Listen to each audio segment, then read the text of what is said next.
Bismillahirrahmanirrahim. I am Muhammad Arslan from Grammar A to Z. This is the 8th lecture of 10th class English. The lesson name is Peace. In this particular lecture, we will discuss the grammatical aspects of this chapter. First of all, kinds of pronoun. इसमें ज़मीर की अक़साम. There are several kinds of pronoun, but according to your syllabus, there are three important kinds of pronoun. First of all, demonstrative pronoun, and second one, reflexive pronoun, and the third one is interrogative pronoun. Demonstrative pronoun. These pronouns are used to point out specific person or things. This, that, these, those. These are demonstrative pronouns. This is this is my hat. This is a cat. These are demonstrative pronoun. And reflexive pronoun. A reflexive pronoun refers back to the subject, the doer of the action. When in simple English you can say that when the doer of the action and the receiver of the action are the same person, then we use reflexive pronoun. I hurt myself, she hurt herself. And interrogative pronoun. Interrogative pronouns are used to ask questions about something which we do not know. Who, whose, whom. These are interrogative pronoun. Let's make it simple for you with the help of this written description. Demonstrative pronoun. These pronouns point to specific people or things. These pronoun, ये pronoun point to इशारा करते हैं specific खास people, लोग और things और चीजों की तरफ या चीजों की तरफ. This, that, these, those. ये आपके क्या है? Demonstrative pronoun है. This का तर्जुमा हम करते हैं ये करीब की चीजों के लिए हम this इस्तेमाल करते हैं. ये that का तर्जुमा करते हैं हम वो. These जो है ये this की प्लूरल है तो ये बन जाएगा आपका ये, और दूज डैड की प्लूरल है वो, यानी कि ये जमा के लिए इस्तेमाल करते हैं ज्यादा चीजों के लिए. उर्दू में कहते हैं ऐसा प्रोनाउन जो किसी चीज या शख्स की तरफ इशारा करता है. ये बतौर फाइल या मफूल आ सकता है. यू डिड दिस, जैसे हम कहते हैं यू डिड दिस, एंड पे चला गया ना, मफूल के तौर पर इस्तेमाल हो गया. This is my pen, this is my board marker. Then तो ये आप सब्जेक्ट के तौर पर इस्तेमाल हो गया. आगे रिफ्लेक्सिव प्रोनाउन. दीज प्रोनाउंस, ये वाले pronouns refer back to the subject, के सब्जेक्ट की तरफ वापस चले जाते हैं ऑफ द सेंटेंस, एक जुमले में, एंड इन सेल्फ और सेल्फ. इनकी पक्की निशानी क्या है कि ये सेल्फ या सेल्फ पर खत्म होते हैं. My self, it self, them self, your self, him self, her self. These are reflexive pronouns. Interrogative pronouns. Don't confuse it with the relative pronoun. Relative pronoun जो होता है वो किसी क्लास को किसी चीज के मतलब नाउन के मतलब इंफॉर्मेशन देने के लिए हम इस्तेमाल करते हैं. जैसे the person who is standing besides me is my friend, तो who is standing beside me, तो रिलेटिव प्रोनाउन में क्वेश्चन मार्क नहीं आता. इसमें जो इंटरॉगेटिव प्रोनाउन होता है इसमें हम क्वेश्चन मार्क ऐड करते हैं. ये बहुत बड़ा एक वादिया फर्क होता है इंटरॉगेटिव प्रोनाउन और रिलेटिव प्रोनाउन में. These pronouns are used to ask question. ये जो pronouns हैं हम सवाल पूछने के लिए इस्तेमाल करते हैं. Who, whose, whom, what and which. ये जो हैं ये आपके क्या हैं? Interrogative pronoun. ये ऐसे pronoun होते हैं जो सवाल पूछने के लिए इस्तेमाल होते हैं. आगे हम reflexive pronoun कर, self form को हम reflexive pronoun कहते हैं. उर्दू में याद करने के लिए हम क्या कह सकते हैं? self form को reflexive pronoun कहते हैं और उर्दू में इनका तर्जुमा होता है खुद. जी. Identify demonstrative, reflexive and interrogative pronouns in the following sentences. Hand me that hammer. I saw myself in the mirror. Who is there? He himself will be our new friend. Is this your teacher's book? Which is your pen? So सबसे पहले हम देखेंगे hand me that hammer. अब जो that है ये point out कर रहा है हैमर की जानब कि ये वाला थोड़ा मुझे पकड़ाओ. तो हम कहेंगे अब दैट क्या हो जाएगा? Demonstrative pronoun.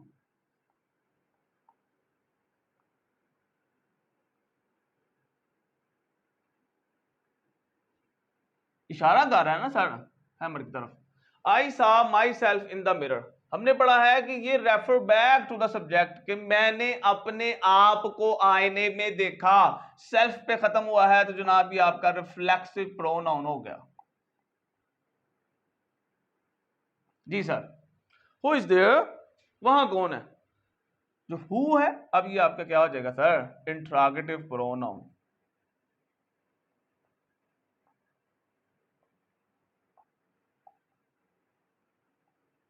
जी sir. He himself will be our new friend, वो बजाते खुद हमारा नया दोस्त होगा।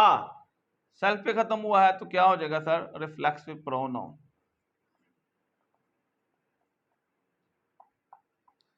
और himself refer back to the he, अब ही की तरफ रेफर कर रहा है ना सब्जेक्ट की तरफ, तो हम कहेंगे ये रिफ्लेक्सिव प्रोनाउन है। Is this your teachers book, क्या ये तुम्हारे उस्ताद मोहतरम की किताब है? दिस डेमोस्ट्रेटिव प्रोनाउन है जो इशारा करता है, तो क्या हो जाएगा, demonstrative pronoun.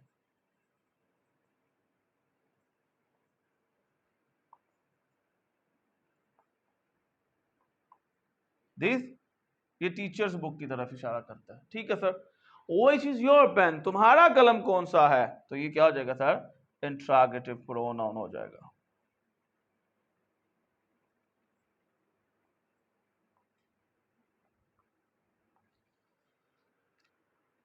The second topic is present participles and past participles used as adjectives. Present participle actually is the ing form of the verb, and the past participle is the third form of the verb. Let's make it simple. Present participles often end in ing, अक्सर जो है ये ing form पर खत्म होते हैं, ing form पर ही ये खत्म होता है। while past participles can end in ed or en, जैसे अब हम देखेंगे कि ed en are other forms depending on the verb। असल में अगर आपका वर्ब रेगुलर है, जैसे वर्क है, वर्क वर्क वर्कड, तो उसकी तो जनाब ईडी लगाने से बन गई सेकंड और थर्ड फॉर्म, पास्ट फॉर्म भी बन गई, पास्ट पार्टिसिपल भी बन गई। बट अगर आपका जो वर्ब है वो इररेगुलर है, फिर तो उसकी ईडी लगाने से नहीं बनती, तो इसी चीज को वो हमें बता रहा है। जैसे कोई फॉर्म ऑफ वर्ब ले लेते हैं, कैच कैच, कॉट कॉट, ठीक होगा सर। तो present participle ING form, past participle third form. Verb की पहली फॉर्म के साथ आईएनजी का इजाफा करने से प्रेजेंट पार्टिसिपल बनता है। वर्ब की तीसरी फॉर्म को पास्ट पार्टिसिपल कहते हैं। इधर देखिएगा, आई लाइक स्माइलिंग फेसेस, यहां पर इन्फिनेटिव का भी इजाफा किया जा सकता था, I like to see smiling face. I हमारा सब्जेक्ट है, लाइक हमारा वर्ब है, स्माइलिंग जो है ये फेस की मीनिंग में इजाफा करता है, ये हमारा एडजेक्टिव है, फेस नाउन है वो ऑब्जेक्ट के तौर पर। आई सब्जेक्ट है, डोंट जो है ये आपका हेल्पिंग वर्ब है, वांट जो है ये आपका मेन वर्ब है, डेट जो है ये आपका डेमोस्ट्रेटिव वर्ब है, डेमोस्ट्रेटिव प्रोनाउन है, सॉरी। जो बर्न्ट है आपका, ये आपका क्या है, एडजेक्टिव है जो टोस्ट के मीनिंग में इजाफा करता है। अगर आप गौर करो तो स्माइल आईएनजी फॉर्म है ये, यानी कि फर्स्ट फॉर्म के साथ आईएनजी लगाया है तो ये फोर्थ फॉर्म बन गई है, आईएनजी फॉर्म है। तो अब ये यहां पर एडजेक्टिव का काम कर रही है, तो अब हम कहेंगे कि ये जो है ये प्रेजेंट पार्टिसिपल एडजेक्टिव का काम कर रहा है। बर्न की थर्ड फॉर्म बर्न्ट है सर, तो ये जो बर्न्ट है यहां पर एडजेक्टिव का काम कर रहा है, तो वो हमें कह रहा है कि present and past participle use as adjectives. आगे वो हमसे इधर कहता है कि चूज अप्रोप्रिएट पार्टिसिपल्स, की यहां पर मुनासिब पार्टिसिपल्स का इस्तेमाल कीजिए। यहां पर मैंने काफी देर दिमाग लड़ाया है कि कैसे हमें अंदाजा होगा कि हमने यहां पर प्रेजेंट पार्टिसिपल लगाना है या पास्ट पार्टिसिपल लगाना है। इन द एंड इस नतीजे पर तकरीबन मैं पहुंचा हूं, ये तकरीबन वाली बात है कि आप जो प्रोनाउन होते हैं, अमूमी तौर पर जो प्रोनाउन होते हैं वो अपने साथ थर्ड यानी कि third form of verb taken करते हैं एज एडजेक्टिव्स। इस बात को आपने ध्यान में रखना है कि जो प्रोनाउंस हैं वो पास्ट पार्टिसिपल्स को इस्तेमाल करते हैं ज्यादातर। I was obsessed with his beauty, ठीक है, इस तरह के जो होंगे। I do not want that burnt toast, हालांकि एग्जम्पशन में आप देख सकते हो कि यहाँ पर स्माइलिंग आया हुआ है, आईएनजी फॉर्म भी आई हुई है, लेकिन यहाँ पर इस सारे को समझने में जो मेरी अंडरस्टैंडिंग है वो यही है।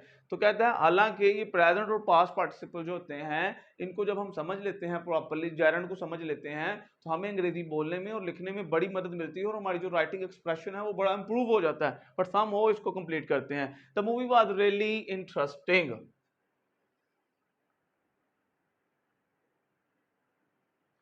फिल्म जो है ये वाकई दिलचस्प है।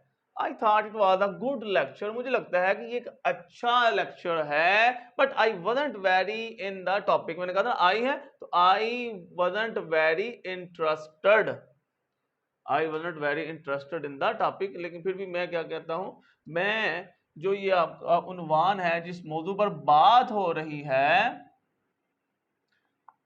उसमें इतना इंटरेस्टेड नहीं हो, उसमें मुझे इतनी दिलचस्पी नहीं है।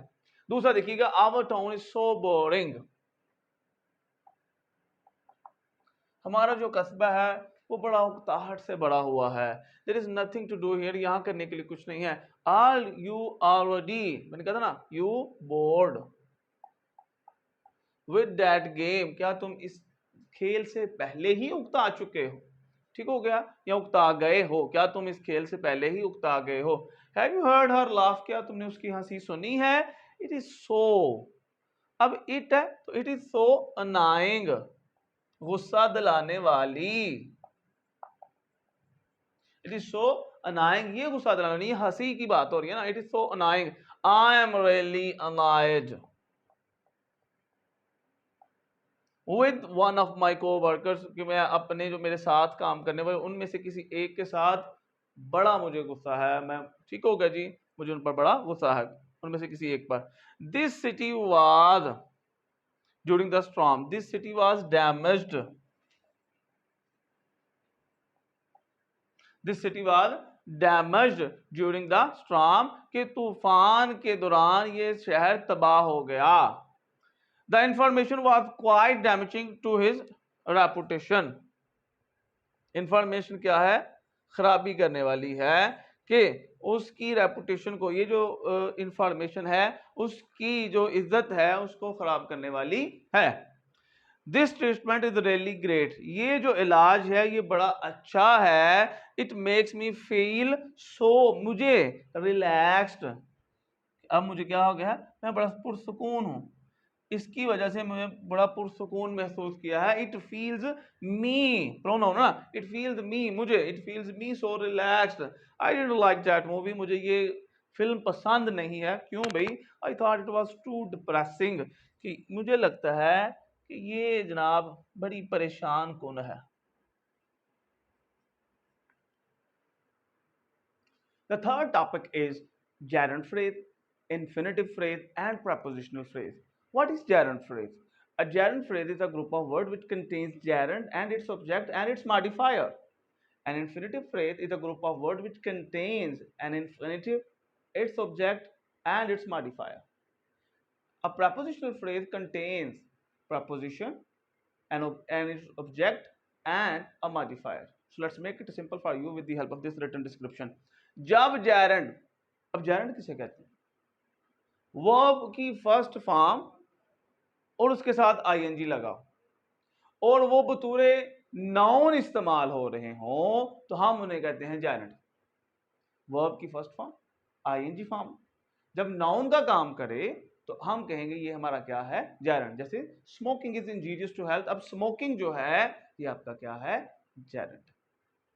वर्ब की फॉर्म फर्स्ट फॉर्म के साथ ing फॉर्म यानी जब साथ लग जाए उसी को हम gerund कहते हैं। First form of verb plus ing, gerund के साथ कोई मॉडिफायर इस्तेमाल। अब मॉडिफायर से क्या मुराद होता है जी, वजाहत करने वाला, वजाहत करने वाला, या ing फॉर्म के साथ कोई ऑब्जेक्ट हो उसका तो हम कहेंगे ये क्या है, gerund फ्रेज। फ्रेज क्या होता है, group of word which gives some meaning. Eating burger में मेक यू फैट, अब जो ईटिंग बर्गर है यहां पर एज ए सब्जेक्ट काम कर, ईटिंग बर्गर जो है ये आपका क्या है सर, gerund फ्रेज है।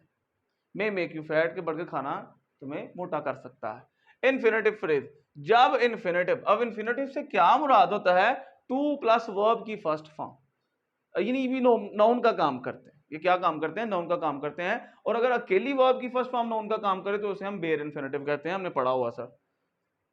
जब इन्फिनेटिव के साथ मॉडिफायर यानी वजाहत करने वाला इस्तेमाल हो तो उसे इन्फिनेटिव फ्रेज कहते हैं। To eat rice with right hand, दाएं हाथ से चावल खाना, इस सुन्ना सुन्नत है, हमारे नबी सल्लल्लाहु अलैहि वसल्लम का तरीका है। प्रेपोजिशनल फ्रेज, जब प्रेपोजिशन के साथ कोई मॉडिफायर इस्तेमाल हो तो उसे प्रेपोजिशनल वो फ्रेज कहते हैं, वो प्रेपोजिशनल फ्रेज कहलाती है। In, on, at, across, over, above, ठीक हो गया जी। इनटू, ये आपकी क्या है, प्रेपोजिशंस है। I saw dog under the table, अब जो अंडर द टेबल है ये सर आपका क्या है, प्रपोजिशनल फ्रेज है। आए ना जरा देखें इधर, अब जो ईटिंग है इसके साथ ये बर्गर मॉडिफायर लग गया है, टू ईट के साथ राइस विद राइट हैंड ये मॉडिफायर है सर, और अंडर के साथ द टेबल जो है ये मॉडिफायर, ठीक हो गया। इनको ऑब्जेक्ट का काम भी कर रहे हैं यहाँ पर, तो यही आपके क्या बनते हैं, प्रपोजिशनल फ्रेज बनती है, यही आपकी इन्फिनेटिव फ्रेज बनती है और यही आपकी जेरंड फ्रेज बनती है, इसी तरीकाकार पर। ठीक हो गया सर, इसको दोबारा पढ़ने की जरूरत तो नहीं है जी। Identify gerund phrase, infinitive phrase and prepositional phrase. Maria fell over the cat, over हमारी प्रपोजिशन, हमने पढ़ा है कि प्रपोजिशन और उसके साथ मॉडिफायर लगाओ, प्रपोजिशन और मॉडिफायर, तो फिर सारी ये आपका क्या हो जाएगा, इन्फिनेटिव फ्रेज, जेरंड फ्रेज या प्रपोजिशनल फ्रेज? जी बिल्कुल, प्रपोजिशनल फ्रेज। तो Maria fell over the cat जो है ये आपका क्या है सर, प्रपोजिशनल फ्रेज। आगे है the strikers held a meeting to discuss the terms of the employers, कि जो जिन लोगों ने हड़ताल की है उन्होंने जो काम देने वाला है, आजर है, काम देने वाला है, उसकी जो शराइत हैं उस पर बातचीत करने के लिए एक इजलास रखा है। अब टू डिस्कस जो है ये सारा आपका क्या है, ये आपका इन्फिनेटिव है। टू डिस्कस आपका क्या है, इन्फिनेटिव है। The terms of the employers ये इसका मॉडिफायर है, तो जब इन्फिनेटिव के साथ कोई मॉडिफायर लगा है तो हम कहेंगे ये आपका क्या है, इन्फिनेटिव फ्रेज है। तो to discuss the terms of the employers ये आपकी कौन सी फ्रेज है?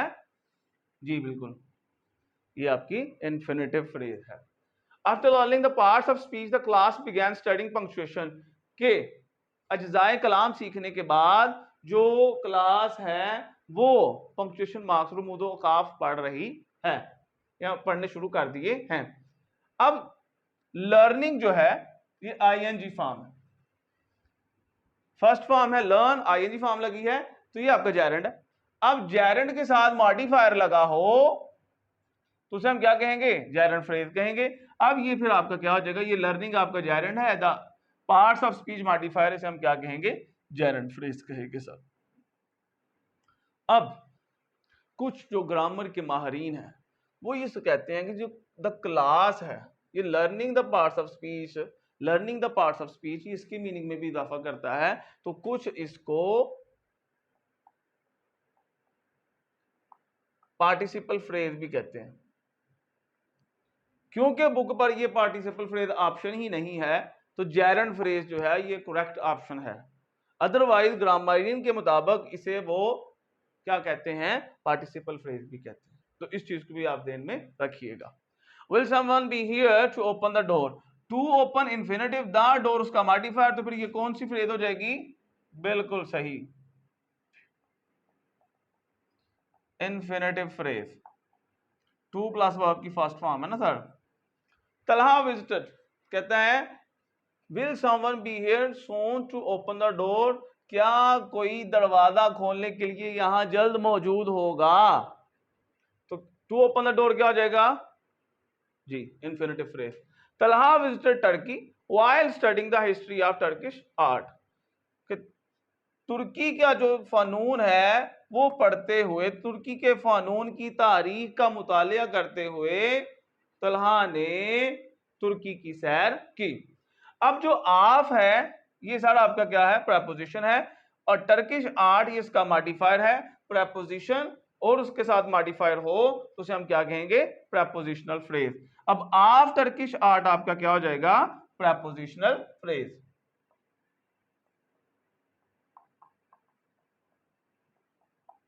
शाबाश जी। आगे छठा है before putting too much effort into the project you should get some guidance from your boss, कहता है कि प्रोजेक्ट में बहुत ज्यादा कोशिश करने से पहले तुम्हें चाहिए कि तुम अपने जो बॉस है उससे कुछ रहनुमाई हासिल कर लो। अब जो पुटिंग है, अब पुटिंग तो सर जेरेंड है, अब to much effort into the project ये पुटिंग का मॉडिफायर है, उसका वजाहत करने वाला है, तो हम कहेंगे ये कौन सी फ्रेज है, बिल्कुल सही gerund phrase.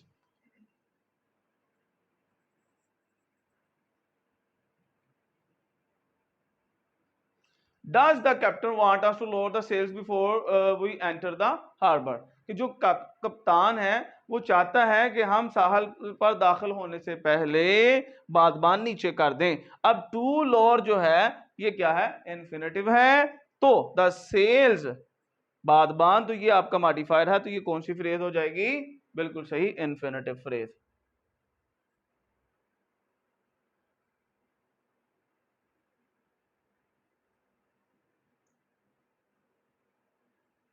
That's all for today. Allah आपको खुश रखे।